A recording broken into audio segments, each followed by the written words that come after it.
Hello again, everyone. Tom Nagorski in the Cipher Brief virtual studio for a conversation today about Ukraine with a guest from Ukraine. We are speaking on the day after a long conversation between Donald Trump and Vladimir Putin, and one day after President Putin said he would halt Russian attacks on Ukraine's energy infrastructure. On the one hand, it's the first time Russia has agreed to halt any of its aggression. On the other, it has also left open the door for other attacks. And indeed, in the 24 or so hours since the pledge, we have had reports of a rough night for Ukraine of strikes against other targets, including drone strikes against the hospital. We're joined by Alexander Khara, who is CEO of the Ukraine Center for Defense Strategies in Ukraine today, of course. And Alexander, thank you, first of all, so much for joining us. And I wonder if I can just start with your initial reaction when you heard the news yesterday. I don't know what kind of expectations you had going in, but when you heard this pledge from the Kremlin, from Vladimir Putin, what did you think? Hello, Tom. It's a pleasure to be here. I would start not from the readout of the meeting, but from two fundamental things that has not been changed by this conversation. First, and the most important, that there is a genocidal intent in the Kremlin. They want to destroy Ukrainian statehood and subjugate Ukrainian nation, and there is no change in the policies and support from ordinary Russian for this goal. Russia has resources, it has will, capabilities to carry on this war. So that's why everything in place, and this conversation hasn't changed anything. And the second thing is possibly my analysis of what has been going on in the DC. That I believe that in Mr. Trump's head, he has two strategic priorities, which are in the Indo-Pacific and in the Middle East. And Europe is not relevant anymore, not to mention Ukraine. And Trump would be glad to just to solve this issue with Russia. And actually, Ukraine is an obstacle for a reset between Putin and Trump. And that's why we see the way how Mr. Trump negotiates this peaceful settlement, or whatever you call it.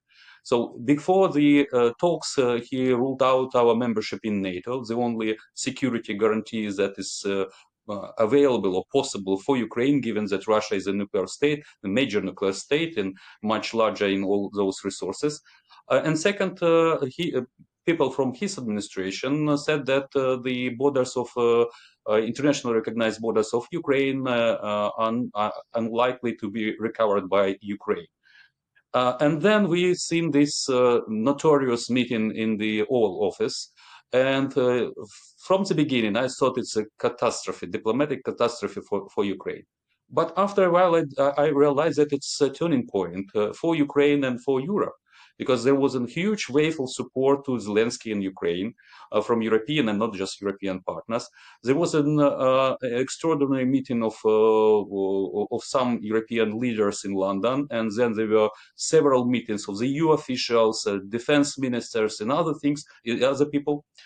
So they are thinking how to back up Ukraine, how to fill the void that has been left after Trump decided to reduce assistance to Ukraine. I mean, he stopped the economic and humanitarian assistance and some other types of assistance. And he is not asking Congress for new additional assistance. He is spending all those money allocated by the Congress. So it was important, it's important to understand which way we go. So in Saudi Arabia, Ukraine and the United States agreed on a comprehensive ceasefire, which meant to be on land or at sky and at sea. And it was unconditional. And actually, Ukraine gave up on one of the key things that we wanted to have in the first place, security guarantees, even for the ceasefire. And the Russians did nothing. So actually, they rejected the essence of this joint position of the United States and Ukraine, and they agreed on two things that are not favorable to Ukraine, I would say. First, it's a ceasefire related to energy infrastructure.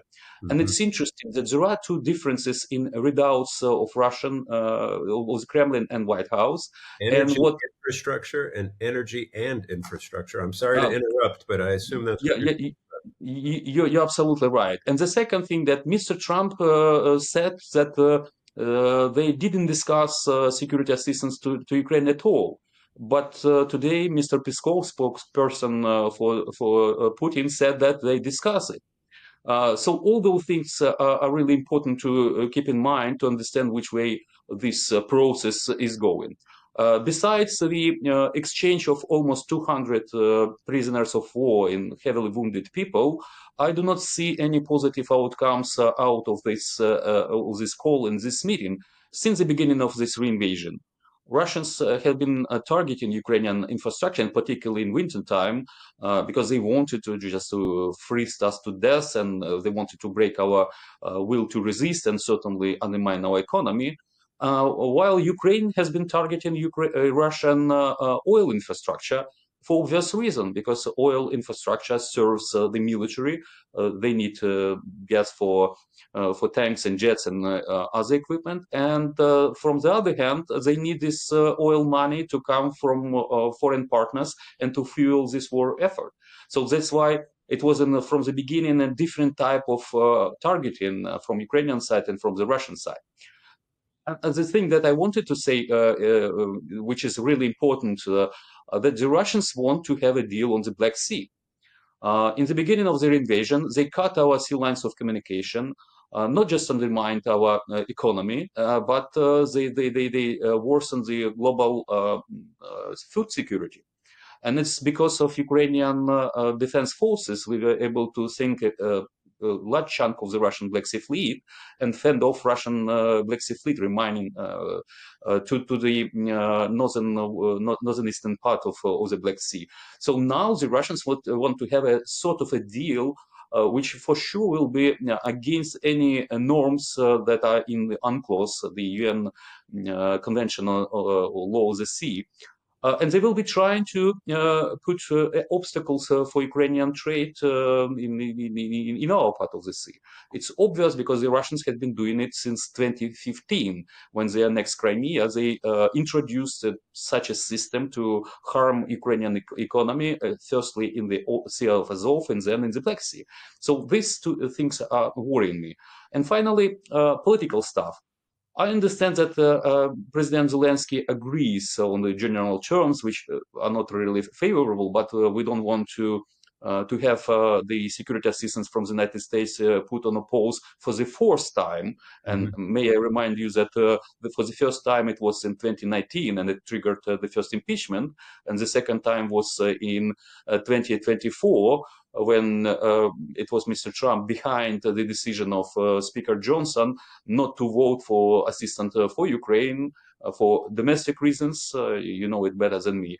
And now it was done to exert pressure over Ukraine that we give up on some of our positions with regard to the ceasefire and peace talks in general. So we don't want to have it. That's why I believe Zelensky will agree on these terms. And what's going to happen? The Russians are going to violate this ceasefire. There is a long track record of violations, more than 200 since 2014. But I don't think that Mr. Trump and the American side would do anything. I mean, impose sanctions or something else, because they want this process to go on. They do not care about Ukrainian future in general, and I believe that just we're an obstacle for this reset. That's why they will put blind eyes on all violations that Russians would definitely commit with regard to this ceasefire. And meanwhile, there will be a huge and long process of discussing modalities and other things. And you know it's pretty well that the Russians are really good at it.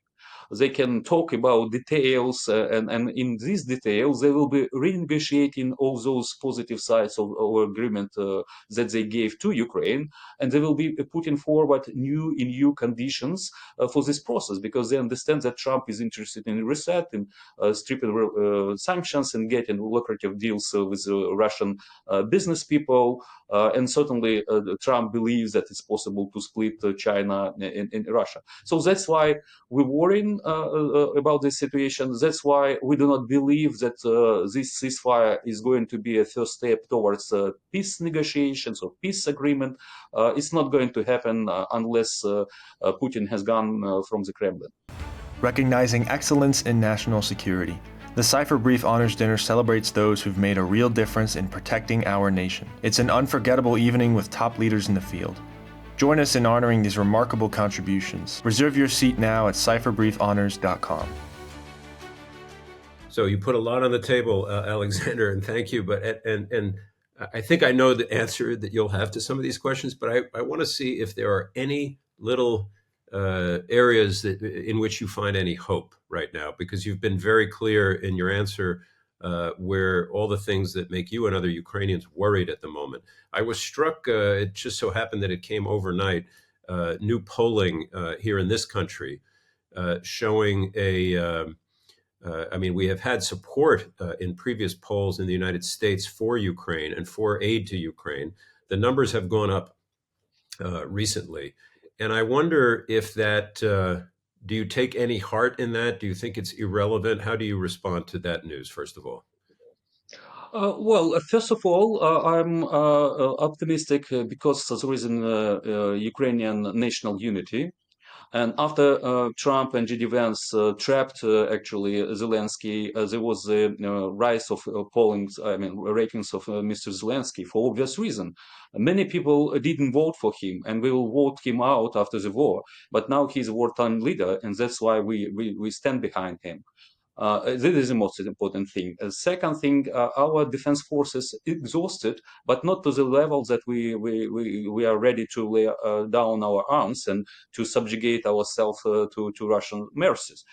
The third thing is the commitment of the European partners. I understand Europe is what is the full number of Europe, and there are many countries with different views. I'm not talking about Hungary or Slovak Republic that are closer to be allies with Russia and Xi Jinping rather than with Ukraine, Europe is the United States.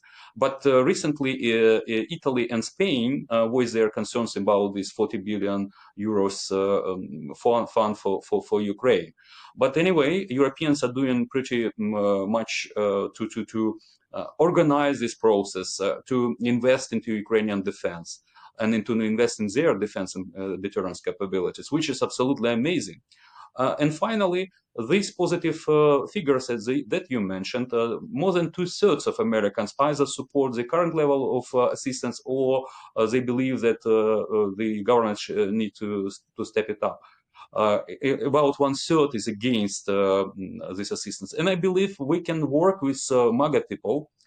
Certainly, there are some that it's not possible to get to their hearts and minds. But there are some others who can understand that a lot of things that MAGA stands for is something that is really important for Ukraine. So we are fighting for our freedom, like Americans during the War of Independence. We are fighting against a much larger enemy, and it's in nature of Americans, to have such a challenge. We haven't been defeated since 2014, and we don't have any plans to be defeated afterwards, even if the United States decided to withdraw its assistance at all. We are not going to give up because otherwise we would see more Mariupol, Bucha, Irpin and other places where the Russians committed acts of genocide. And we remember our bitter history. And actually, it's just a philosophical thing. Even though there is a harsh reality and the devastation, and particularly in those territories closer to Russia where the war rages on, but this is the most perfect time for Ukraine to preserve its sovereignty and independence. 100 years ago, when there was an Ukraine's People's Republic, the only ally that we had was Germany. and they lost the First World War. Mhm. And the Russians, and I mean the Bolsheviks and the Whites, were fighting against our forces. And unfortunately, at that time, Americans and Brits were on the side of the White forces, the imperial forces of Russia. And there were several invasions of neighboring countries into Ukraine, and there was no unity among Ukrainians. And we've lost that battle, we've lost our statehood. And after that, we had several genocides, like genocide Holodomor in 1932-33. We've been used as a cannon fodder for the Soviet wars against neighboring countries, and so on, so on. So we are in much better position now, even if we consider all those losses of valuable, and you know that Ukrainians value the life more than everything. We are not etatists. We are not like Russians who believe in the state, who can sacrifice their lives for the ephemeral glory of the state. Ukrainians completely different, and actually that's why we are closer to Europe, closer to European or Western civilization as well. So it gives me hope that we are not in dire straits, even though we have some limitations, and actually we get used to all those pessimistic news from our partners, their unwillingness to help us in the beginning, back in 2014, and then actually the policies of the Obama administration and Chancellor Merkel, they actually paved the way for this aggression, because Putin was not punished for that. He was not deterred in Crimea and Donbass. And that's why he decided it's a new normal, and he may proceed with aggression against Ukraine. Fortunately, Joe Biden made a decision, and he saw this war as a war between autocracies and democracies, as a war between freedom and enslavement and other things. But unfortunately, our strategic goals were not in line with the Americans. Mr. Biden wanted to avoid escalation, to help Ukraine to beat Russians on the battlefield, to the extent that Mr. Putin would decide to settle a new status quo. And we were in mood to recover at least those territories that had been captured after the reinvasion in 2022. So, last question for you, Alexander, if you would, is about public opinion in your country. I know in recent months there had been, I think, you tell me, an increase in the number of Ukrainians who were willing to give up something to arrive at a peace. What have all the events that we've been talking about of the last weeks, really coming mostly from Washington, has that changed the mood in Ukraine, or the well, what has the polling shown? What is the mood right now among Ukrainians in terms of that wish for peace against what they may have to give up? I don't have any numbers at hand, but I can assure that there was a slight rise of those who would agree on some concessions to Russia, but majority of Ukrainians are against it, and I believe it's just like common sense of Ukrainian people. But most importantly, giving up territory and not getting into NATO, to the only organizations that may provide us long-term security, means that we are going to be vulnerable. And we've seen after the Russians annexed Crimea and occupied Donetsk and Lugansk, they built the force. They used our people, they brainwashed them, and they used against us in 2022, and they're doing now on the newly occupied territories. So the Russians are not going to stop unless they are stopped or Ukraine disappeared from political map. So that's why I believe that the Ukrainian citizens understand this thing, and they are not eager to exchange let's say illusory peace for territories, because they understand that Russians are not going to stop. We're going to have to stop and leave it there, but thank you so much for your insights and for your time. Alexander Hara with the Center for Defense Strategies in Ukraine. Really appreciate it. Thank you for having me.